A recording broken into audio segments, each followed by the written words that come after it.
The Word of God is alive and powerful, sharper than any two-edged sword, piercing even to the dividing asunder of the soul and the spirit, and of the joints and the marrow, and is a critic of the thoughts and intents of the heart.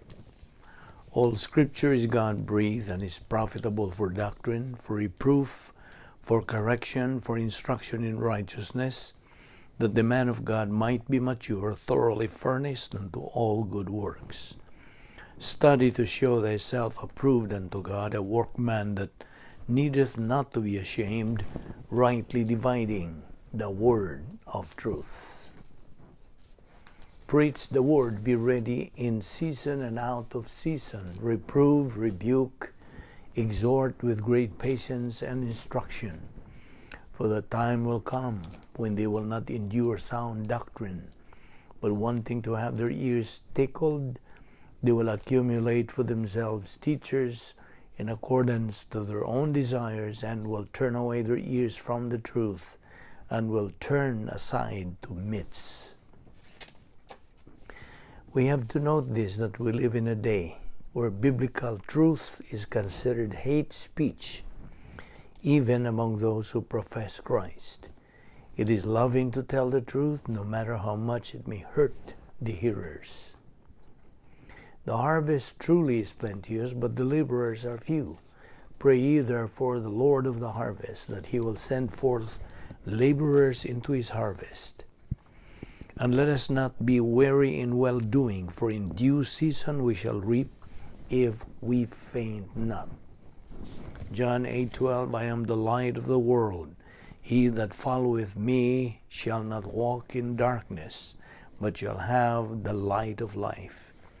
Jeremiah 29:11, for I know the thoughts that I think toward you, saith the Lord, thoughts of peace and not of evil, to give you an expected end. Always give yourselves fully to the work of the Lord, because you know that your labor in the Lord is not in vain. As we labor in the Lord faithfully, we wait patiently on the Lord, who makes things grow. For I am not ashamed of the gospel of Christ, for it is the power of God unto salvation to every one that believeth, to the Jew first, and also to the Greek. For therein is the righteousness of God revealed from faith to faith, as it is written, the just shall live by faith. Your word is a lamp unto my feet, and a light unto my path. And the gospel must first be preached to all the nations. Amos 8:11, behold, the days come, saith the Lord God, that I will send a famine in the land, not a famine of bread, nor a thirst for water, but of hearing the words of the Lord. And my people who are called by my name humble themselves and pray and seek my face and turn from their wicked ways. Then I will hear from heaven, will forgive their sin, and will heal their land. My son, do not forget my teaching, but let your heart keep my commandments. For length of days and years of life and peace, they will add to you. How happy are those who hear the word of God and obey it. The next few moments are devoted to silent prayer. Ato kining igahin sa hilom nga pag-ampo aron sa pag-andam sa tong kaugalingon, atong limpyuhan atong kaugalingon pinagi sa paggamit sa prinsipyo sa 1 Juan 1:9 nga nagasulti sa in English, if we confess our sins, God is faithful and just to forgive us our sins and to cleanse us from all unrighteousness. So human mo buhata ka na, you will be filled with the Holy Spirit. Ug na kay pakigambitay sa Dios, ug ikaw andam na sa pagpadayon, sa pagtuon sa pulong sa Dios. Apanalang kanimo higala nga wala pay kaluwasan, ikaw giawhag sa paggamit sa imong positibo nga bahin sa imong kabubuton sa tuo kang Ginoong Hesukristo ingon nga imong personal nga manluluwas. Acts 16:31 nagasulti, believe on the Lord Jesus Christ and thou shalt be saved. Busa sa hilom magampo ita. Let us pray. Heavenly Father, because we belong to Thee, we have the right and the privilege of fulfilling the function of our priesthood by listening to the teaching of Your Word. We recognize that our growth, our orientation to life, our understanding of Your plan, Your purpose, Your design for each one of us is based upon the constant, daily, consistent assimilation of Your Word. We recognize that there is no substitute to Your Word, that there is no capacity for our life that can be counterfeited apart from what we have because of Thee. We thank You, Father, for Your faithfulness. Thank You for providing for us this portion of Your Word. May God, the Holy Spirit, now sanctify us to the nourishment of our soul, for we ask it in Christ's name. Amen.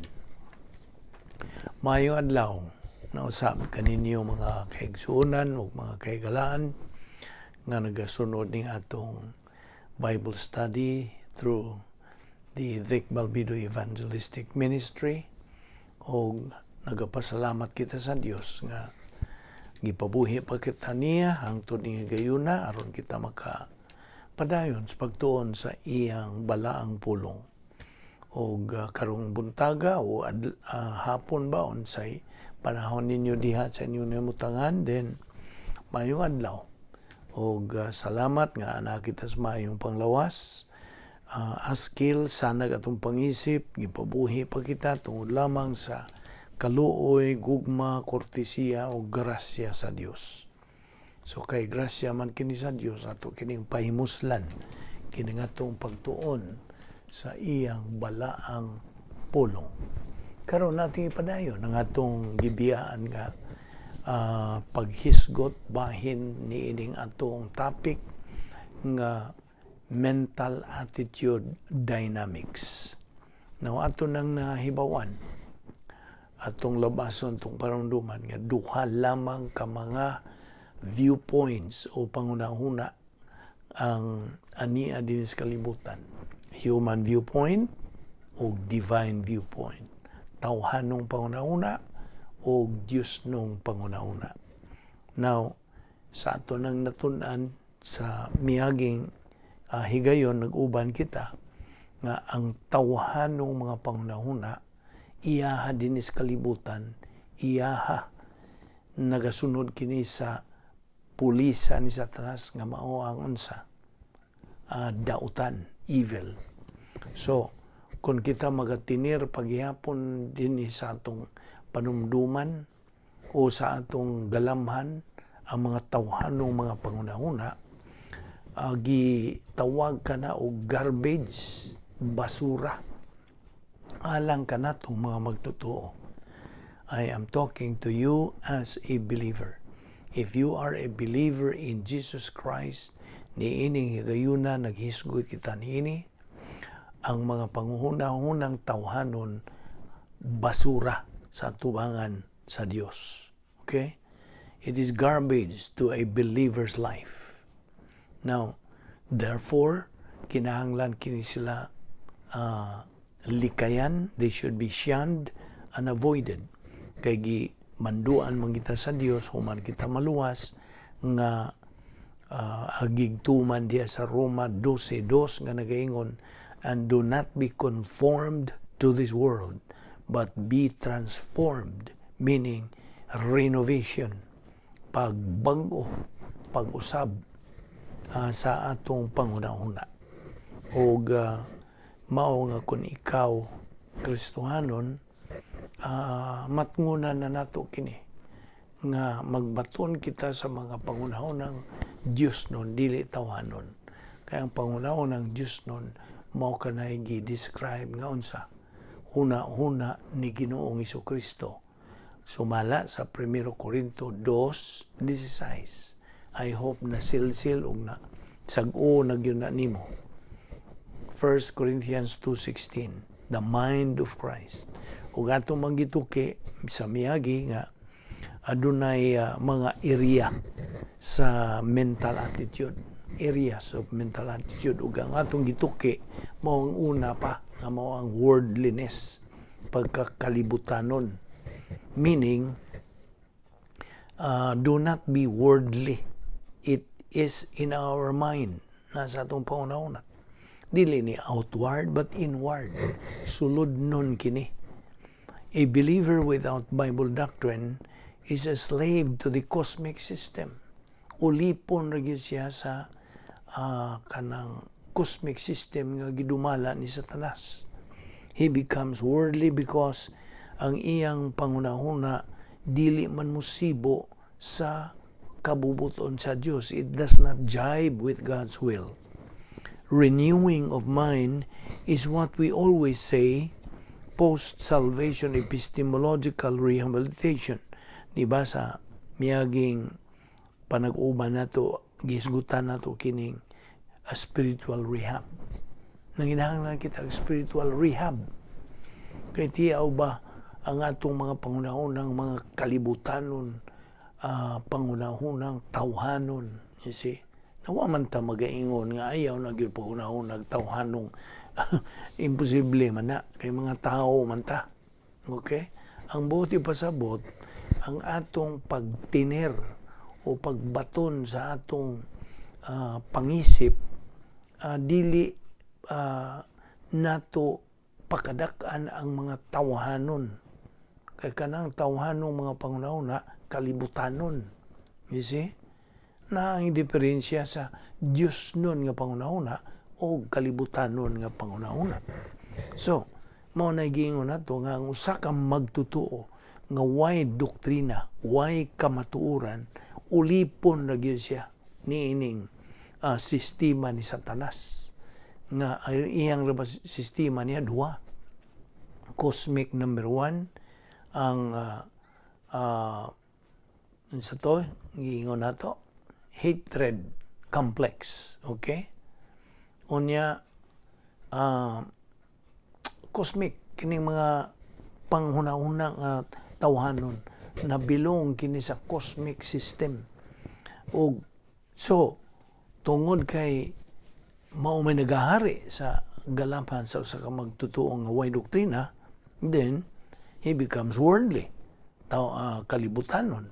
O tungod gumikan ka na kay di man musibo lagi ang pangunahuna sa kabubuton sa Dios. Ang musibo ra gyud sa kabubuton sa Dios mao ra ang unsa panghuna-unang Dios nun, divine viewpoint. So gikinahanglan nga atong unsa usbon ang atong pangunahuna, renewing of mind. Matud pa kana sa Roma 12:2, do not be conformed to this world, but be transformed by the renewing of your mind. So, ang doktrina nga naa sa atong kalag, mao'y it causes a believer to think in terms of spiritual common sense, spiritual rational, and sane divine viewpoint, which insert Bible doctrine into his daily life sa iyang adlaw-adlawng panginabuhi o busa makalikay siya sa paghuna-huna nga mga kalibutanon o tawhanon. Now, so a believer needs a renovation of thought.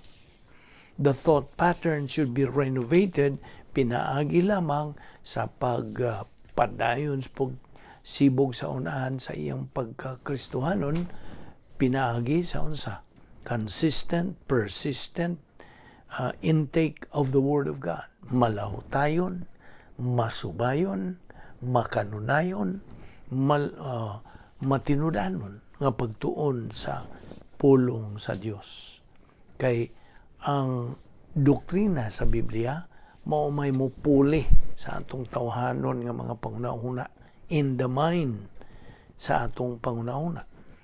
Now, so makita na to, unsa kami ning danon gayon. Ang pagbaton o mga Diyos nun nga pangunahuna. O ang Kolosas 3:1 nagasulti diha, if then you were raised with Christ, seek information, those things which are above, where Christ is sitting at the right hand of God. Now, kining seek, okay? If then you were raised with Christ, seek, kanang seek diha, zeteo sa original nga Griego nga pinulungan, Greek word, zeteo, Z-E-T-H-E-O, zeteo. Ana kini mamutang sa grammar nini nga present active voice imperative. So, seek, murag mando kini, seek. Meaning, pag kanang pangitaa ang kasayuran, seek information. Those things which are above. Ano po pasabot? Not kinibang things dinhi, things which are above. Dili ni sa original. The original is seek above. No, kanay original. Now, seek above where Christ is sitting at the right hand of God. Now, ang Greek word sa above, by the way, means heaven. Okay? Sa itaas. Ang itaas, natural, ang langit sa itaas. The mind of Christ where Christ is. Okay?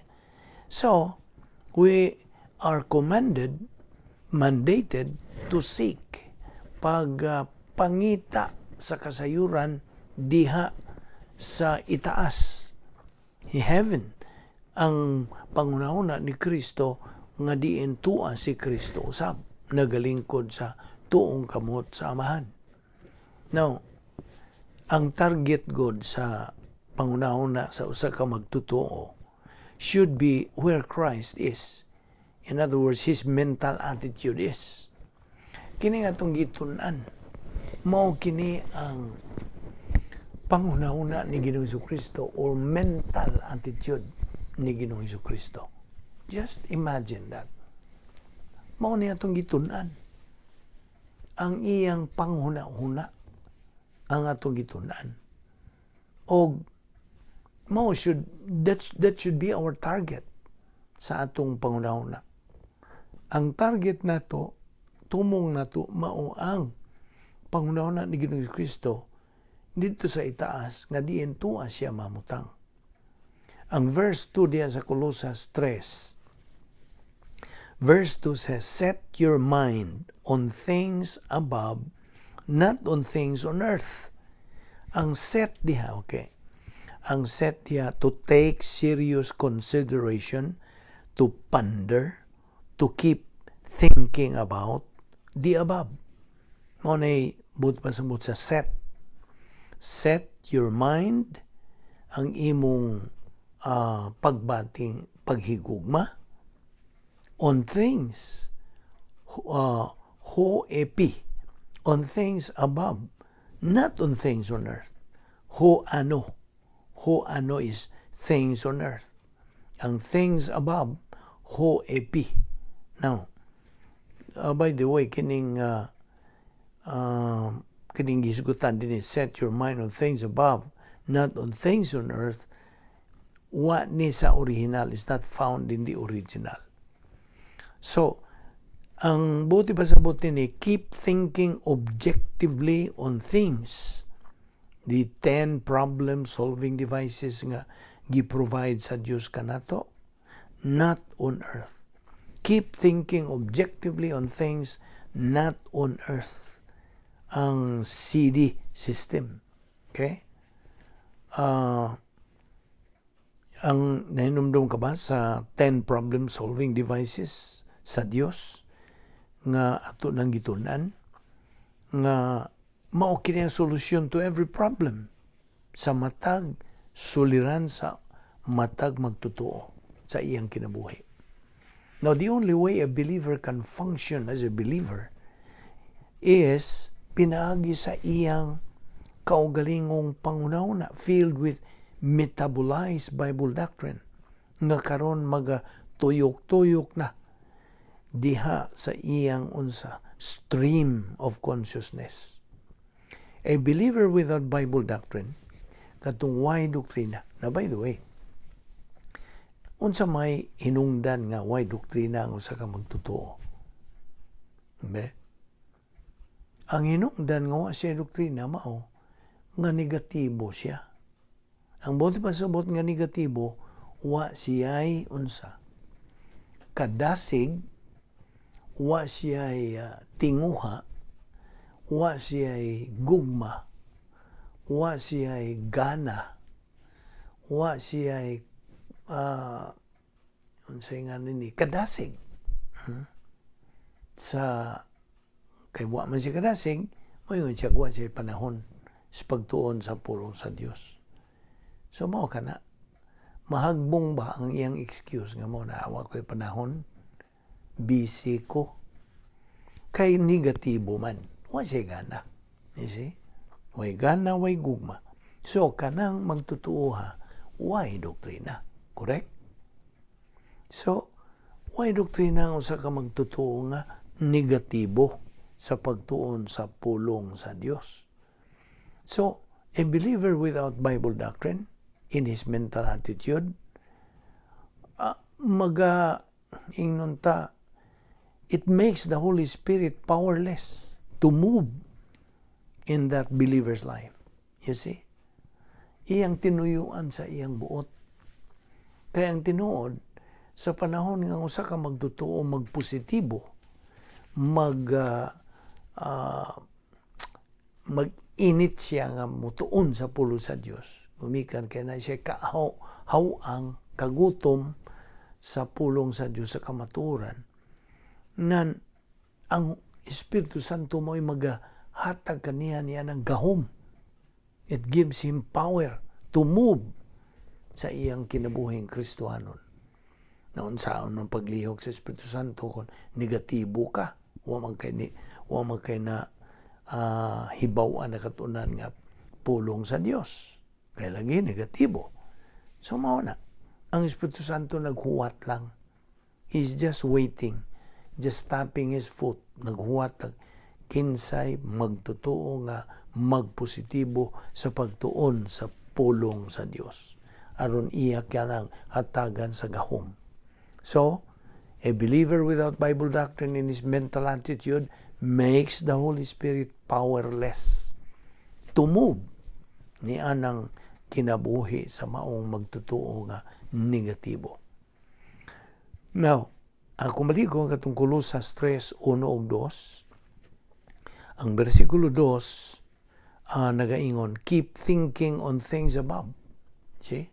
Keep thinking. Kanunaya. Sige ha. Ang paghuna-una o pangitag kasayuran didto sa itaas. Now, atong nahinumduman katong tulo ka spiritual skills nga ato nang tuki pud ni kaniadto. Ang una nini mao spiritual self-esteem, ikaduha spiritual autonomy, ug ang ikatulo spiritual maturity. Mao ni mga 3 spiritual skills. Akong balikon, ang una spiritual self-esteem, na kay self-worth na sa imong espirituanong pagkinabuhi. Ikaduha ang spiritual autonomy. Ikaw wa na magsalig ni bisan kinsa, wa na kay kasandigan, kawas lamang sa pulong sa Dios ug sa Dios.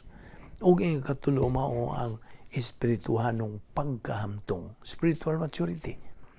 The topmost stage nga atong makabot ingon nga mga magtutuo nga diin ana kita katakos sa pagkinabuhi. So, okay, nahinumdum pa ba ka sa 10 problem-solving devices sa Dios alang kanatong mga magtutuo? Well, just to ato lang lakbitan kani pag-review. Ang una ni mao ang unsa? Rebound. Isi mo ay nag-una gyud ni ang unang solution to problems. Rebound. Kaya mo makana, that is the key sa tanan. Sunod, feeling of the Holy Spirit. Ikatulo, faith-rest life. Ikaupat, grace orientation. Ikalima, doctrinal orientation. Ikaunom, personal love for God the Father. Ikapito, impersonal love for all mankind. Ikawalo, inner happiness. Ikasiyam, personal sense of destiny. Ugang ikanapo, occupation with Christ. Ukopado ka na. Ang imong una-una na puno na, saturated na sa pulong sa Diyos, mao nga si Ginoong Jesucristo tinaw og tataw nga tinuod na gyud sa imong kinabuhi. Now, ang matag magtotoo faces a mental attitude struggle every moment of every day between human viewpoint and divine viewpoint. Tinuod gyud. It is a struggle. Adlaw-adlaw ka na mo nga nang kinahanglan kita sa pulong sa Dios na mao na. Unsa ka man ang danon gyud sa pulong sa Dios nga mo ito maggamit. Kaya kay pulong sa Dios sa may imong gamiton. You see? Niining maong struggle. Kaya nag-ilog man ni karon. Mental attitude struggle. Matagutlo, matagutling sa atong kinabuhi. A moment by moment kini nga struggle of every day between human viewpoint and divine viewpoint. Papilion ba ta? Naman tayo kaugalingong kabubuton. We have the free will. Kaugalingong kabubuton kini. Gihatag kini sa Dios. Ipagamit niya nato. Unsay atong pilion. Tawanon bang una-una? O Diyos nun bang una-una? It's a matter of choice. Now, okay. So, unsa to'y unang area sa mental attitude? Worldliness. Okay? It is inward ni. Dili sa worldliness nga gawas nun o outward. Dili. So, ang ikaduha, second area of mental attitude is inner happiness. Sulod nun nga kalipay. Philippians 2:2, Pilipos Kapitulo 2, versikulo 2, fulfill my joy by being like-minded, being of the same love, being one in spirit and purpose. Now, kining fulfill dinhi, gihubad ni sa Grigo nga pulo nga pleroo. Fulfill my joy. But pasabot, punon ba? Punon. Panlitan sa kabaso nga waysod, empty. Punon og tubig, sudlan, og punon kanang maong baso. That is to fulfill. Fulfill my joy. Punon ang atong kalipay. Pinagi sa pagbaton og unsa. Susama nga pangunahuna, like-minded. Being of the same love. Like-minded sa atong gugma. Being one in spirit and purpose. Panagsama, usara kita sa espiritu o sa katuyuan, purpose.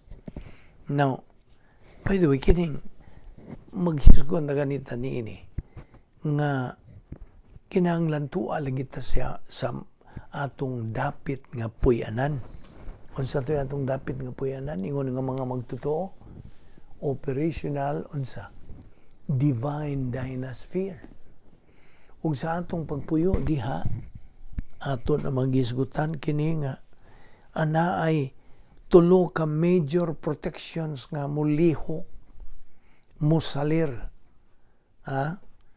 mo ipikto sa magtotoo nga nagapuyo sa maong dapit nga may gahom sa Dios. Mo ipikto katong guardian angel,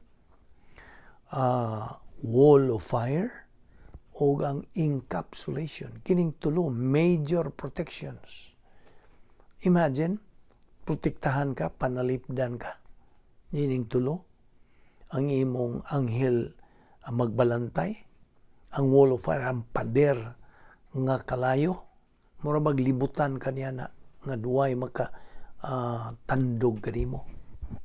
Okay? O ang ikatulo mao ang encapsulation. Para gud ning suga, di man ta makurintihan kay naa may encapsulation ana, encapsulated man kana. See? Ingon ana ang usa ka magtotoo nga naa sa sod sa dapit nga may gahom sa Dios. O besides niya na, ang usa ka magtotoo nga nasa sod niya ng operational divine dynasphere o protocol plan of God, magahimo siya sa tanan niyang buhaton nga tuwa sa sod, ang iyang mabuhat nga maayo, Diyos nun rayod. It is only divine good. Kay naaman ka nag-hisgutan sa 1 Corinthians 3:12-15, divine good. Mao na define ka na nga treasures in heaven. Kay kini sila non-combustible, dili masunog. It is rewardable during the what? The judgment seat of Christ. Ang panang human goods, ato nang nibawan, are dead works, patay nga mga binuhatan.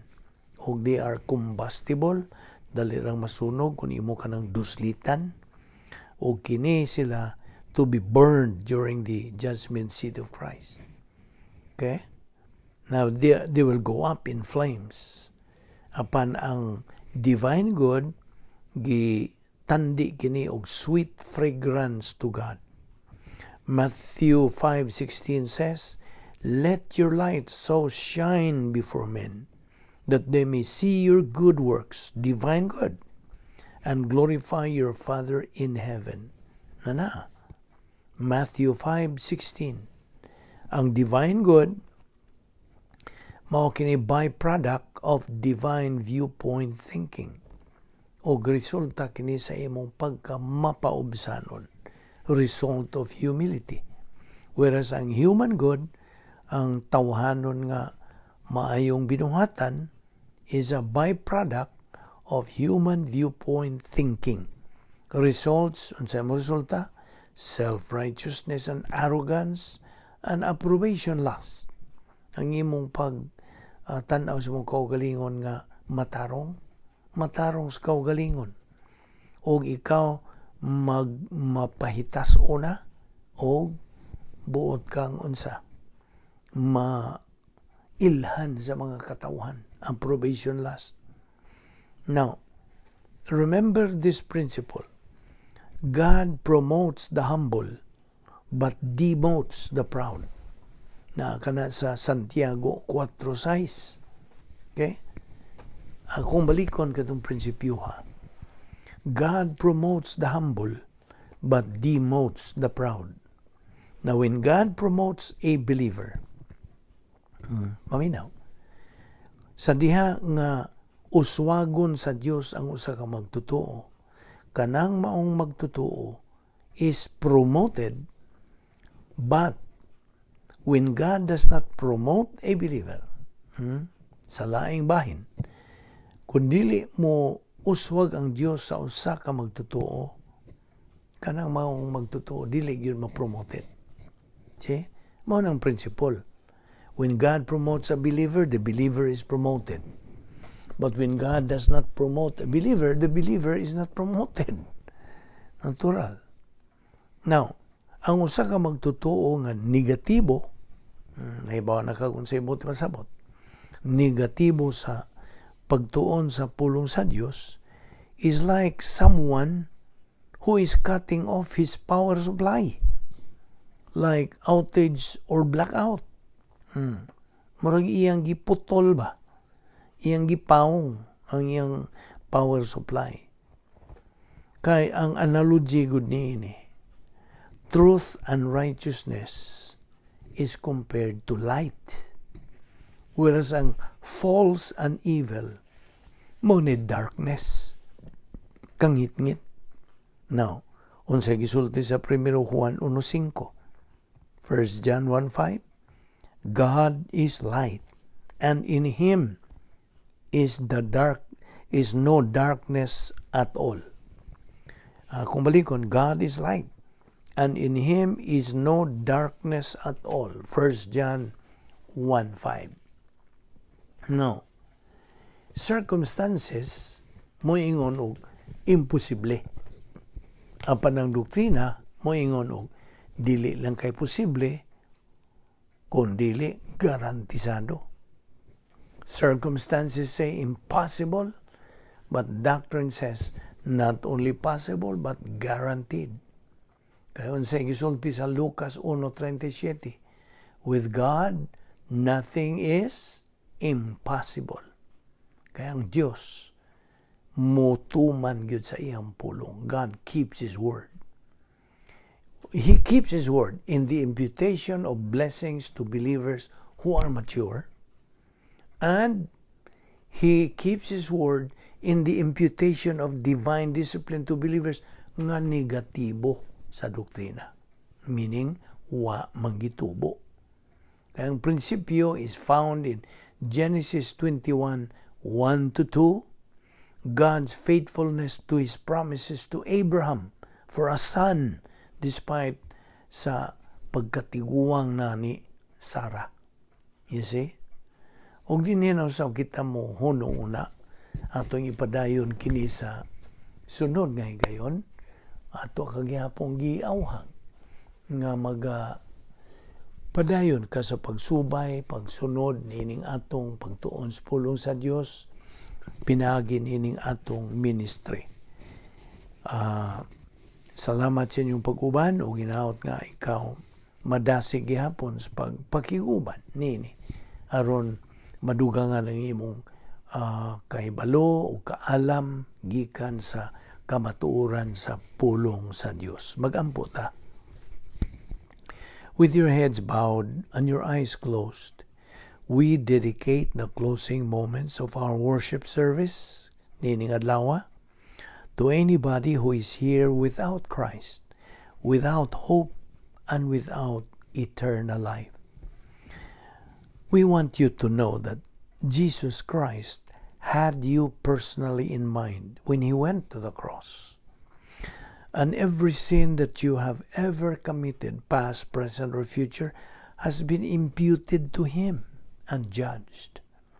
So that right where you are, right where you sit right now, you can have eternal life by simply believing in the Lord Jesus Christ.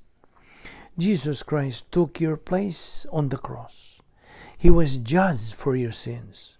He carried all our sins in His own body on the cross. Our sins had been judged. The door of salvation, the door of eternal life is now open. Bukas na. Kung saan ni mo pag-suod niini? How do you walk through it? Anyone who believes in Jesus Christ shall never perish, but have eternal life. John 3:16. Right where you sit right now, you have the opportunity, you have the freedom, and you have the privacy to believe in Jesus Christ. Ngano? While your head is bowed, your eyes are closed. That means you have privacy in your soul. Your soul is where you think. Your soul is where you make your decisions. Volition or free will belongs to the soul. And right now, in the privacy of your soul, forming these sentences in thought only, inaudibly, you can tell God the Father that you are believing in Jesus Christ. And that is the moment of eternal life for you. Your option, your opportunity. Magampo ta.